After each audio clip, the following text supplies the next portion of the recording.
Hi, welcome to this episode of Women in Cybersecurity. I'm so thrilled today to have Tanya Janca with us. She's the founder and CEO of We Hack Purple, which is now part of Bright Security. So let's start off with Tanya, how you got into cybersecurity. What got you into this field?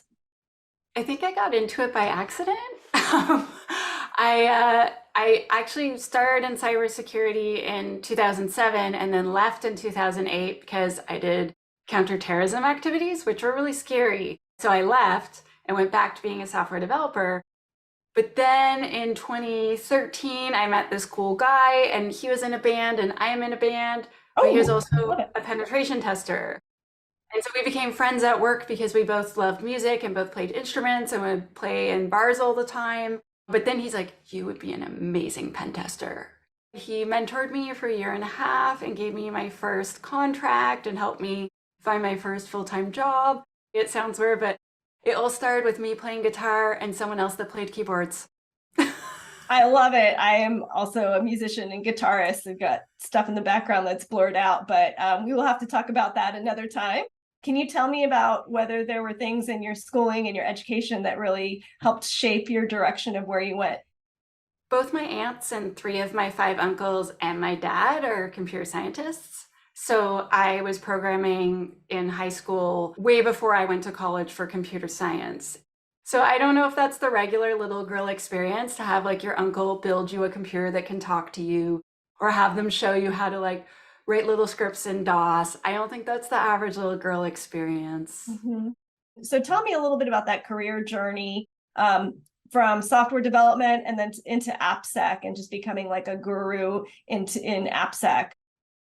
Being able to program made it way easier to move into application security and pen testing because I could imagine the code behind the input box. I remember guys leading the software development team, and I'd switched on to the security team, and I said, can I just come along and watch this incident? And then there was code. And I was like, oh, there's code. That's SQL, blah, blah, blah. Oh no. In the meeting. And they said, you can read that? I'm like, oh yeah. And I could write a script to de-obfuscate it, and it'll be way easier for everyone to read. And they're like, no one on the security team reads code. And I was like, oh, okay. Do you want my help? They're like, you're on the response team now. Can you talk about leading a company, what it's like to be passionate about something and then build a company, and then maybe even how BrightSec bought you and give you more opportunities? So I left Microsoft to start a startup with a friend. We failed in the first 9 weeks because he was kind of thinking these things and I was kind of thinking those things, but we were using the same words and Mm-hmm. we'd agreed on everything. And then we started and he's like going over here and I'm going over there. And I'm like, hey, where are you going? And he's like, where are you going? And so if you're going to fail, you should fail super fast while you still like each other. I feel that that's like the best way rather than you realize like, oh, wait a minute, you meant this, I meant that, etc. And so then this might sound ridiculous, but I went on Twitter and was like, yeah, so my company failed and I'm not sure what I'm going to do. And Microsoft's like, come back. And I'm like, no, I want to start another thing. And they're super supportive, like my teammates and like just so many people at Microsoft were really amazing.